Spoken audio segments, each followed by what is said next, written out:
Hello friends, welcome to my channel Tech Developer. In this video we will learn to create the form and the services for the project related to our to-do application.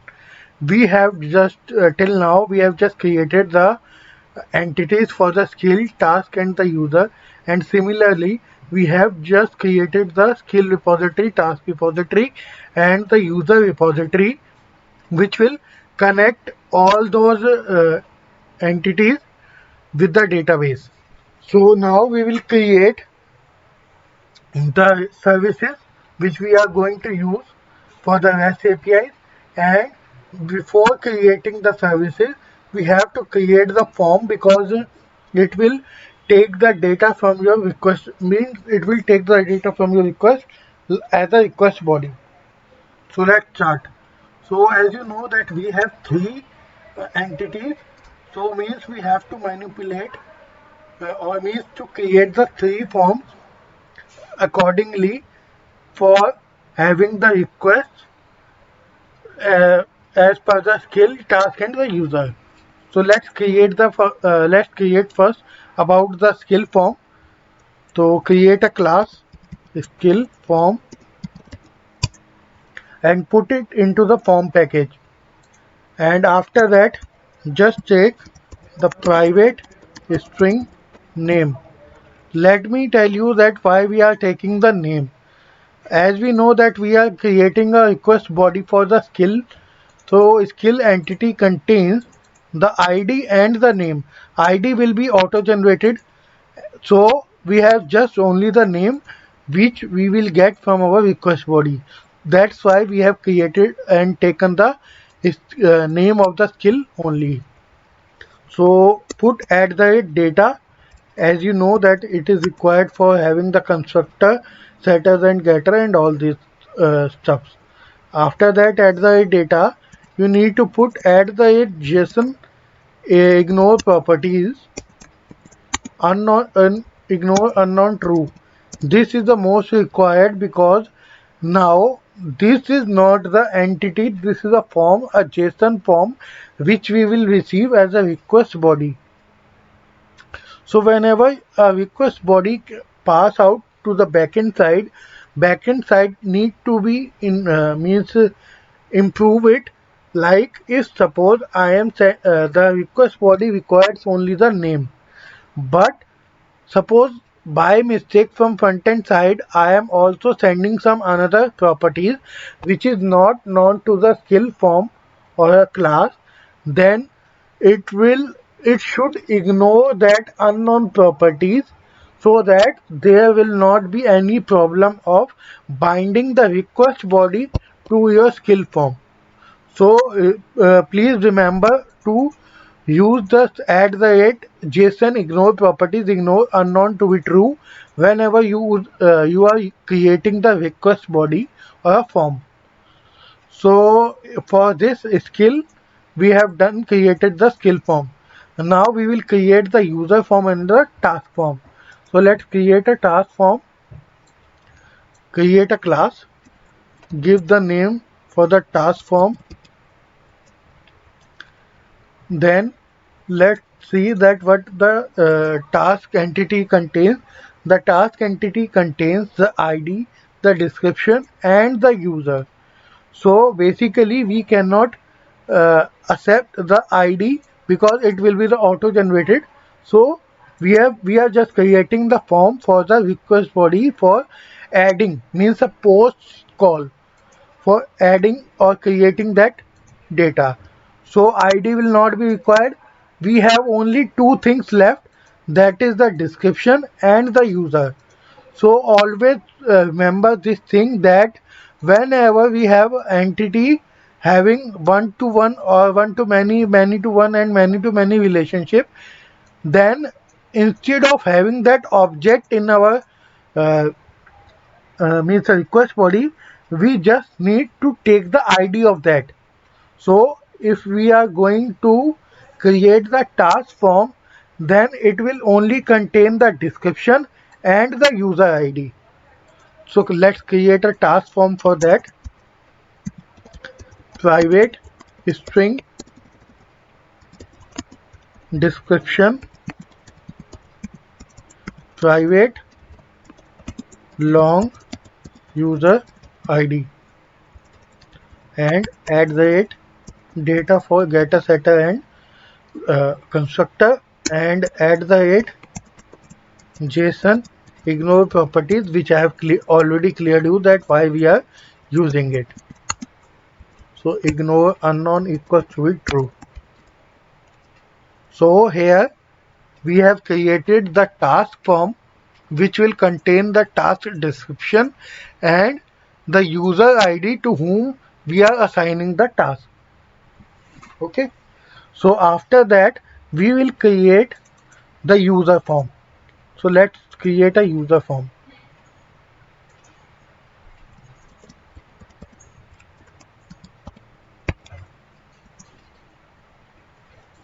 In user form, let's see the user entity. We have only the first name, last name, username, password, and the skill set that we require from the request body. ID will be the auto generated. So let's take this first name, last name, username, password, and the skill set. So create a user form.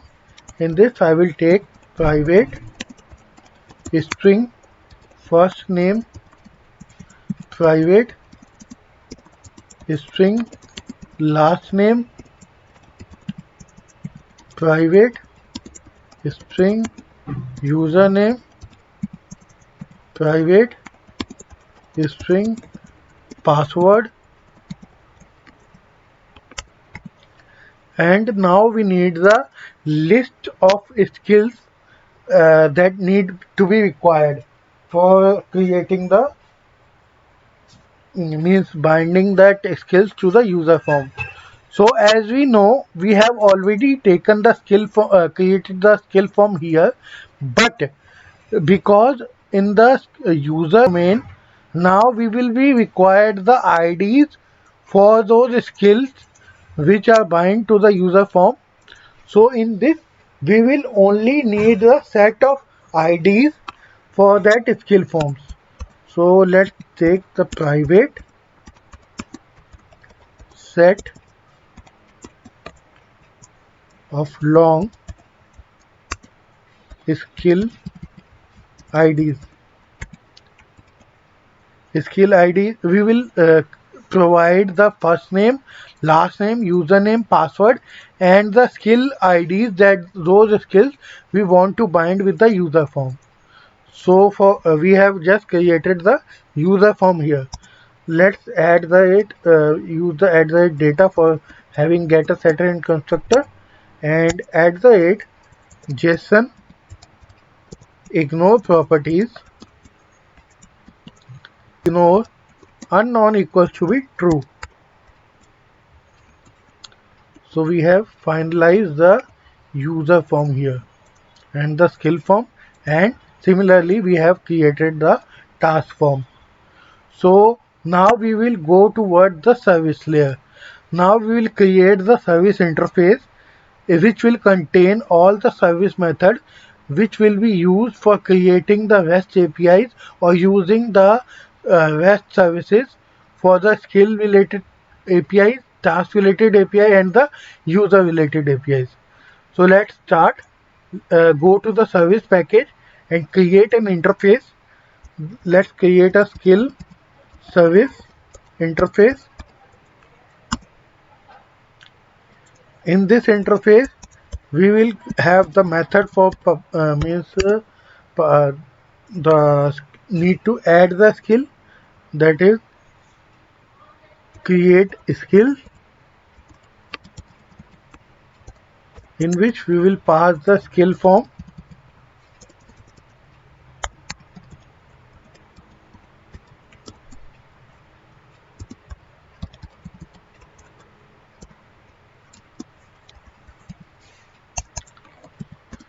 Another thing is public update skill.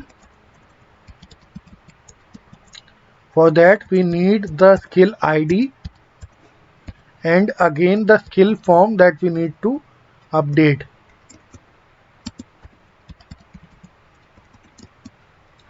because we are using the this form even for the adding or creating a new, and even for updating the skill task and user. So we will be using the long id and this skill form, and after that for getting the skill we will create the public get skill by long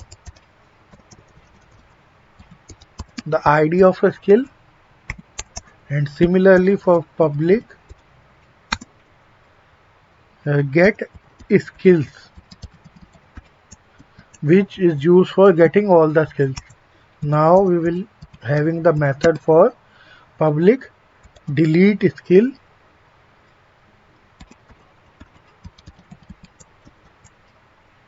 by the id.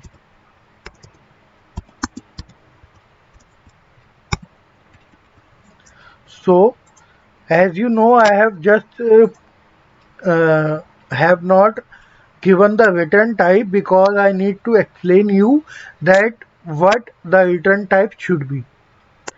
So the return type we will going to be used is a response DTO. Let's create the class first, then I will explain you in detail.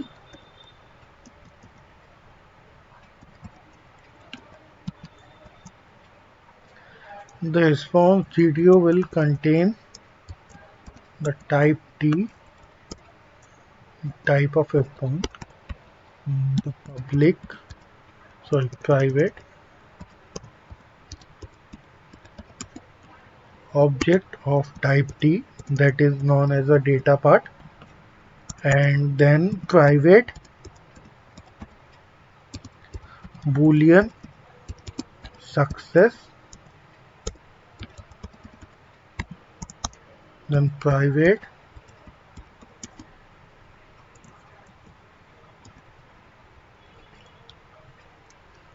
int status, or you can give it as a HTTP status,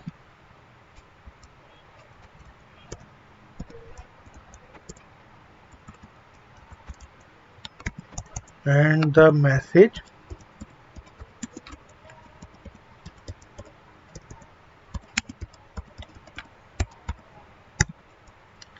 and the error code,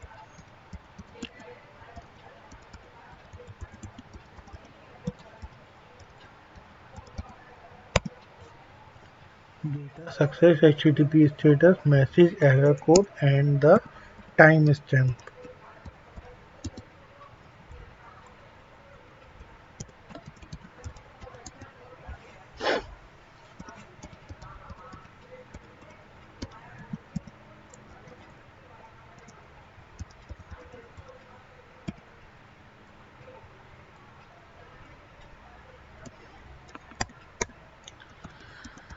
That will be the system dot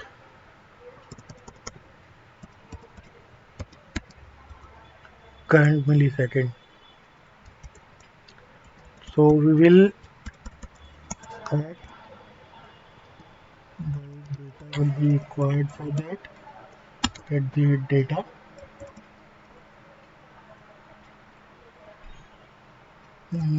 add the data, and the class will be the final because we do not want it to be get extended. And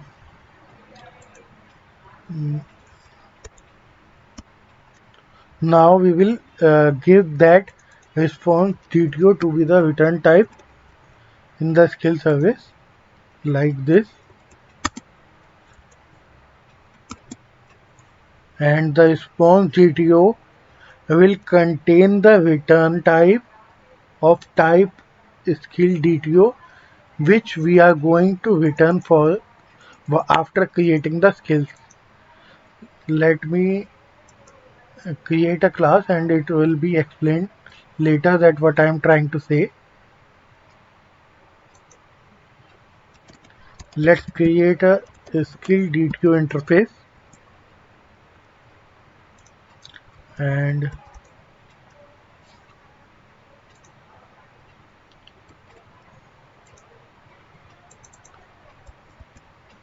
the response GTO will have the data of type skill DTO, and similarly for update the return type will be the same. For get skill also the return type will be same, and for get skills we need to give the skill DTO but of type set of skill DTOs.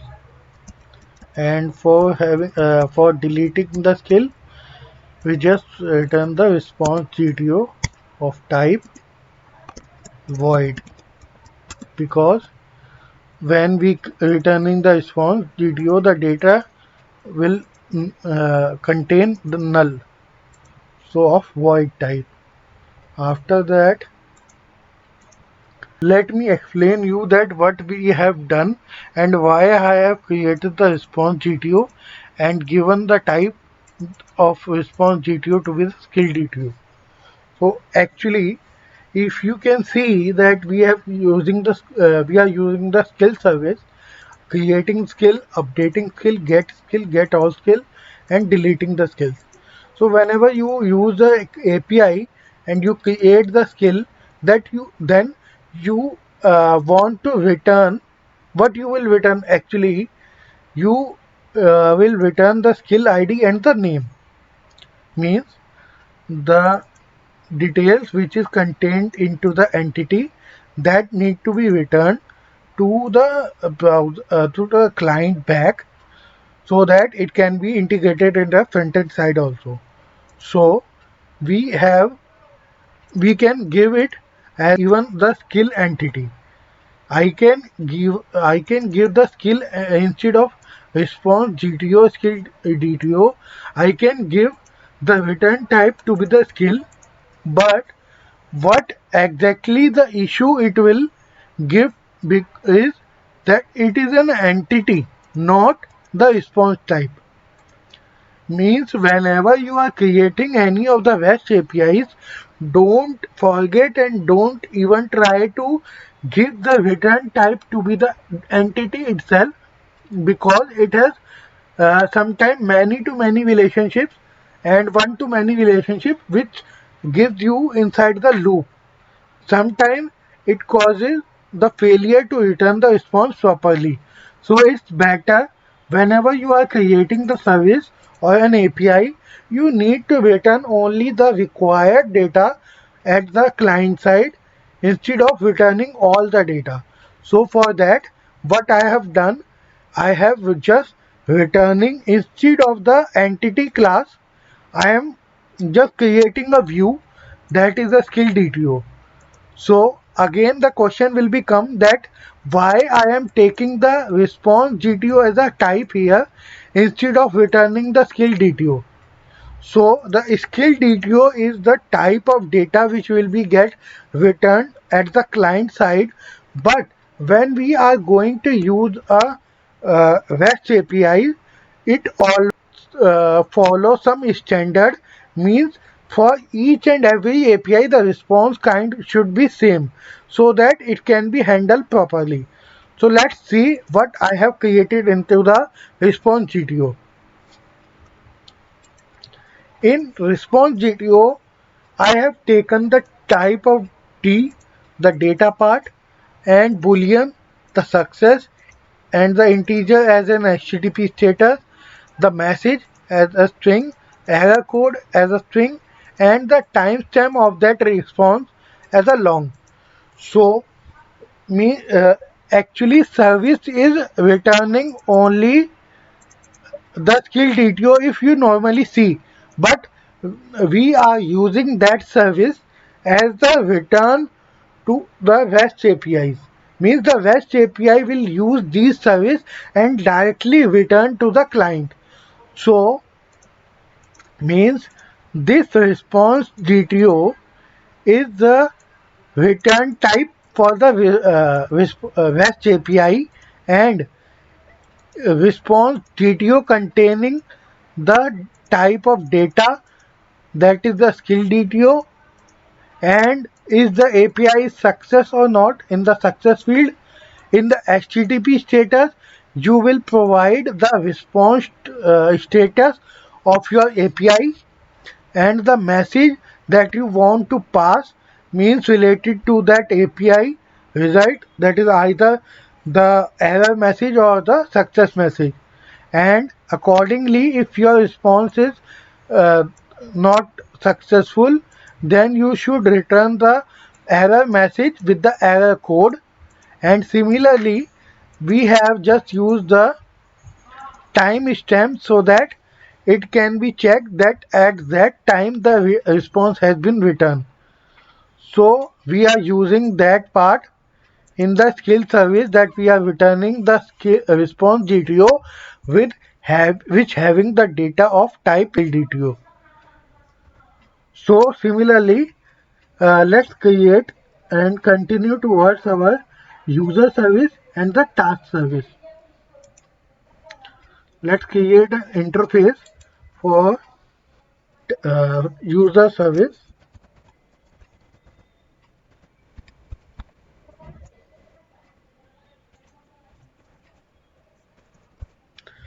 I will give the type public response DTO. As I explained why we are using it, we will use the method for create user, in which we will pass the user form. User form. And and side by side, let me create the DTO for user. That is the user DTO, which will be the view which we will return to the client side. Take it as a user DTO. User DTO here. Now, similarly, for updating the user, we will create a method called update user, and we will provide the long ID of the user and the user form in which the updated details will be there. Similarly, we will create the user DTO for get user, and we will provide the user ID. And after that, if we want get all user, then we will give the user all user method, and will give nothing into the argument. We will just return the set of user DTO. After that, we will be deleting the user. For that, the response DTO will be the return type, but the data part will be done null. So we'll use the void and delete the user.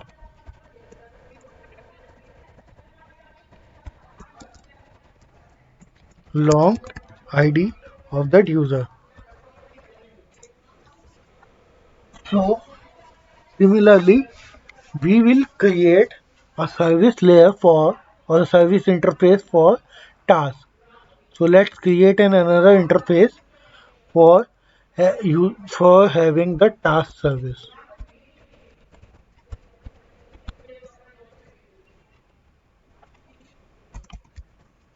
Let me create the DTO for the task also.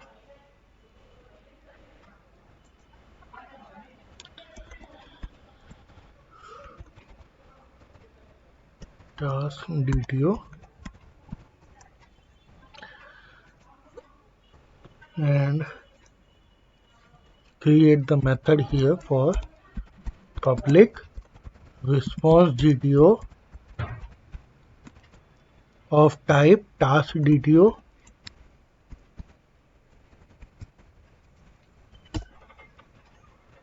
Task DTO. Let's method name give create task, that is the task form. Task form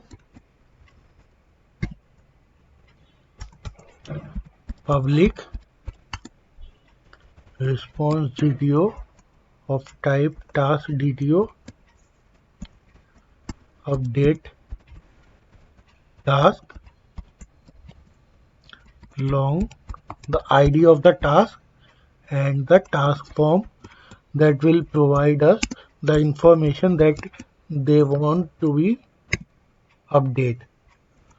Similarly, the public response GTO task DTO and get the task using the provided ID. So ID for that will be the long ID, the get task. And similarly, we will create another method of return type response GTO